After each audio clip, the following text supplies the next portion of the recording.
Good evening, viewers. We want to thank you once again for keeping with us. Thank you for loving TV and being concerned with our series on health matters and specifically drugs or drug safety. I'm Dr. Peter Nuwagira, a pharmacist, a practicing pharmacist here in Uganda, and a lecturer at Mbara University, and practicing community pharmacy with PECOS Pharmacy. So I'm happy, I'm always pleased to discuss, some of the areas that affect patient care, especially at the community pharmacies. So today we're going to talk about pharmacist-initiated therapy. We are going to talk about the kind of patient care that pharmacists give, and patients access this kind of medical care for the first time before they even go to other healthcare professionals. So by law, the Pharmacy and Drugs Act, that is the law that regulates pharmacists and their dealings with patients and their practice. So that law, it's a Ugandan law, prescribes in Chapter 29 of that act. It prescribes for pharmacists what they call fast treatment, that pharmacists can deal with patients. They can actually prescribe, they can diagnose, they can go on and manage patient illnesses at the pharmacy, okay? Called fast treatment or medical aid, some kind of a medical aid for not very severe, not complicated cases that would need specialist care in the hospital. So that is one case of pharmacist-initiated therapy, okay, where there is fast treatment of minor illnesses by pharmacists at community pharmacies.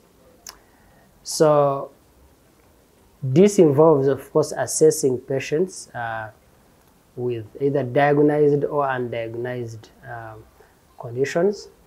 And also it involves the pharmacist making independent prescribing decisions of the illnesses that will have been detected, in the patients.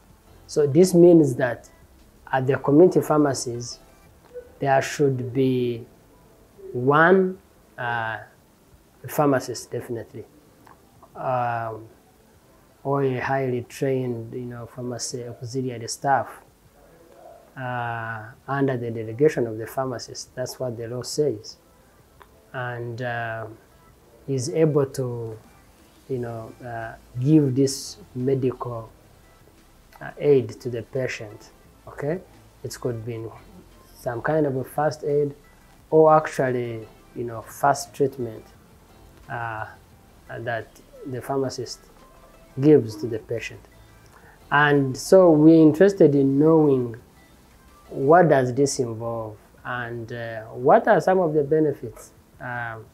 We see the statistics that we are working with. We know that pharmacists are the first care professionals that interact with patients more than any other professional. So you find that community pharmacies are the first care points for primary health care for most of our patients. Okay? You're going to find that more than 60% of patients go to community pharmacies before they go to any other healthcare center. So it means that the pharmacists must be aware of their responsibilities in managing these patients. And they should also be having the right competencies, okay, to be able to help this patient, because it doesn't make sense to have a patient use your pharmacy as the first point of care when you actually are not equipped enough, are not competent enough to manage his illnesses or her illnesses.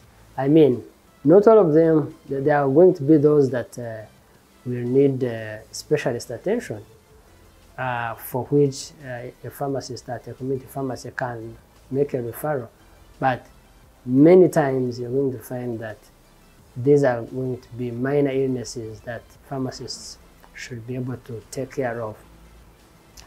So there is a particular scope. There are areas that should be easy for pharmacists, and those that should be up for referral for specialists to attend to. The other thing, of course, with the pharmacist-initiated therapy is that, one, pharmacies, of course, are more accessible to the patients, but also pharmacists are now increasingly being present at the community pharmacies, okay, to help with patient care.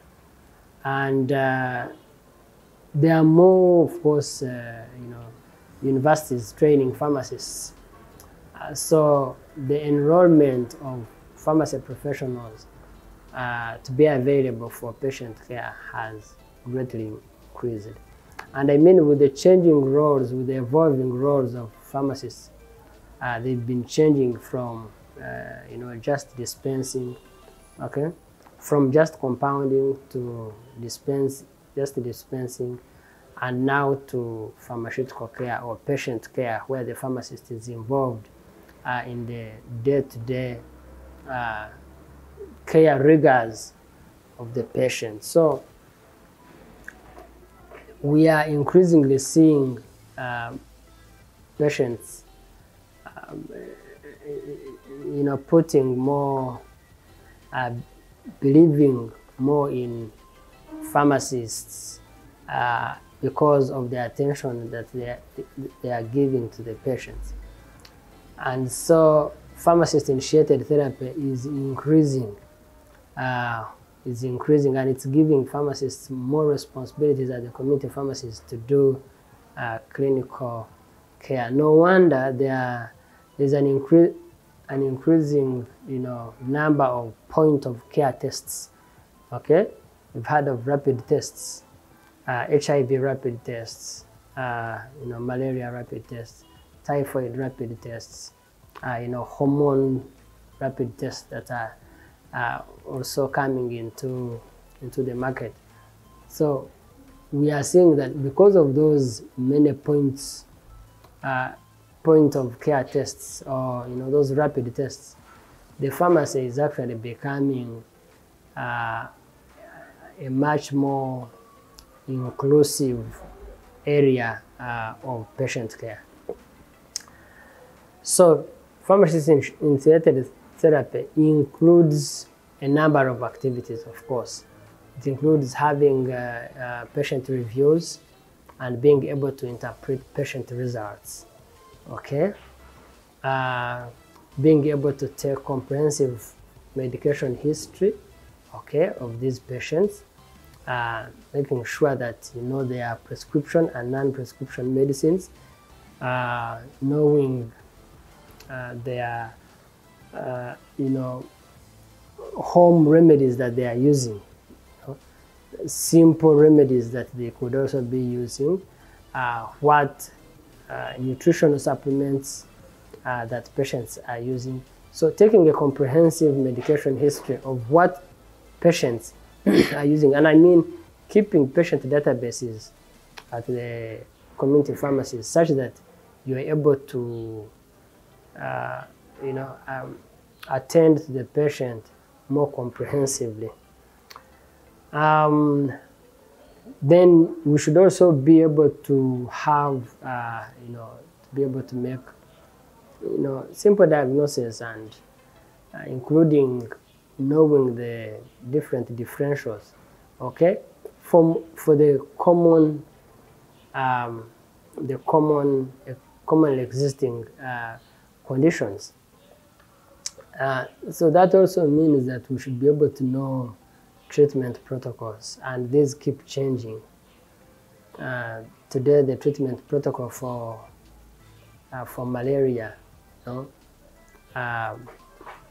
with artemisinin, ACTs, artemisinin combination therapies, okay, as first line, but it keeps evolving when you go into different complications, okay,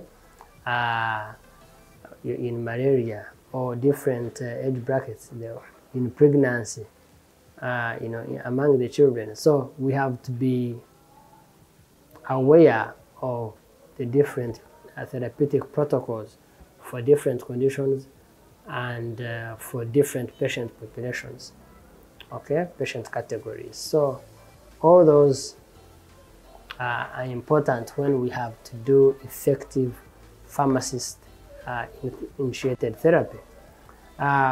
Monitoring parameters, and therapeutic endpoints. We should be able to know that, for example, if hypertension, how do we classify the different categories of hypertension? Pre-hypertension, okay. Then level 1, then level 2, and for each of the categories, what are the therapeutic endpoints? What do we want to achieve with the different patients? So those we have to set monitoring parameters and also know the therapeutic endpoints for these patients. And also, of course, to have some kind of a monitoring system for drug interactions, okay? Drug interactions, we talked about these in detail in the previous weeks. Drug interactions, drug-food interactions, drug condition interactions, okay? And be able to know if there are interactions, what should you do? What recommendations would you give in each particular case of interaction, okay? As it has always been at the community pharmacies, we also expect counseling, patient counseling to be available so that it is able to improve compliance for patients to keep on medication and use the medication as prescribed, okay, to improve the adherence, to improve the compliance, because that helps to improve the treatment outcomes.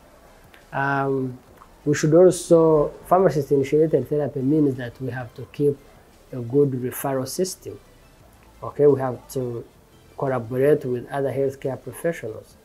Sometimes you meet a patient and you have to request him to run and do laboratory investigations. So you have to keep that linkage. You have to keep a linkage with some of radiology tests, some scans, some you need maybe some orthopedic attention. Okay, so you need to keep linkage with other healthcare professionals to be able to help this patient that has come to you, has decided to use you as his first point of care.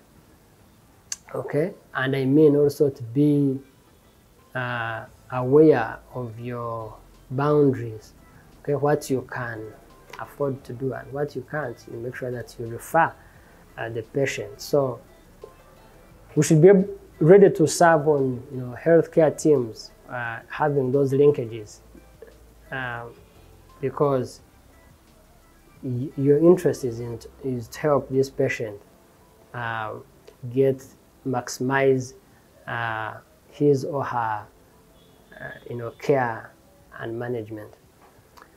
So we should also be aware of individualized drug regimens depending on on the kind of patients and also their response to treatment. Okay, some of the responses may need adjustments and individualizing patient regimens.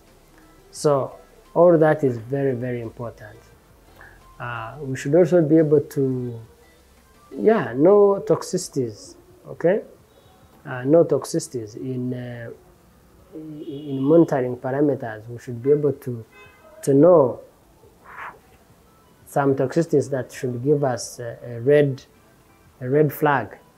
Okay, that should give us a red flag. We know that there are drugs that cause nausea, for example, and vomiting, and because this patient is severely sick, if he's not on intravenous fluids, then you should be able to know when his nausea and vomiting is at the very maximum, so that you know whether to change the medication, okay, or to actually add some antiemetics. So that is very key, to be able to look out for toxicities that may come up in the course of treatment. Then we should also be able to be part and parcel of ongoing clinical research. Pharmacies should be used as points of research. They should be used as points of novel, people that are investigating novel approaches to management, patient management. Just weeks ago, people were supporting, as Pecos Pharmacy, were supporting a research team, a research project that is geared at looking at immunization at the community pharmacies, how community pharmacies can actually be points of immunization, be it COVID, be it many other transmittable diseases. So it's important that pharmacies become points of research, okay? Collaborate with others. We should also be able to, of course, keep patient records and documentation. Very, very, very key. Okay, so that is the entire scope of pharmacist-initiated therapy. We should make our pharmacies good primary points of care for patients. And I mean, there are a number of benefits of pharmacist-initiated therapy, a number of benefits. One is that it gives pharmacists an extended role, okay, in practice, in clinical care of our patients, and that should be welcome. It should be something that we, pharmacists, we should be proud about, that the patients are trusting us more with their health. Then, of course, there is that professional satisfaction. It also gives you that you're improving patient safety and patient outcomes. Okay, so of course it gives us more responsibilities, but at least there is that professional satisfaction, and also that extended role it gives you to know that you're making impact in patient care. It also reduces costs. It is true that care at the pharmacy is not as costly, okay? Because it is a primary point of care, and if there is anything complicated, then it is referred to the specialist. Maybe there it can be a lot more expensive, but at the pharmacy, it is meant to be cheaper and affordable. Okay, pharmacist-initiated therapy has also brought, confidence in the patients. Okay, confidence in the patients with their providers. They are more confident that healthcare professionals, at whatever point of care, are able to handle their cases in a more professional manner, and that has improved the confidence of patients in the healthcare system. That is very. It has also increased the scope of collaboration, like I said. It means you have to keep a linkage with your colleagues, the other healthcare professionals, laboratory technologists, nurses, physicians, surgeons. Because of that linkage, it has increased the scope of collaboration and given a more functional referral system that is able to deal with patients beyond the pharmacy. And so with that, I believe that pharmacist-initiated therapy, or what we call first treatment in the Act, in the law, the Pharmacy and Drugs Act, is very important, very needed, both by the patients and also the healthcare professionals, and that it puts, of course, a responsibility on pharmacists and the pharmacists to improve their competencies and also equip their pharmacists to be able to handle a great scope of client needs, okay, that will come to access, that kind of care that they will need at the pharmacy. So I believe that with that, we'll be able to talk about other details that will, or any other concerns and queries that would come from pharmacist-initiated therapy. Thank you, and God bless you.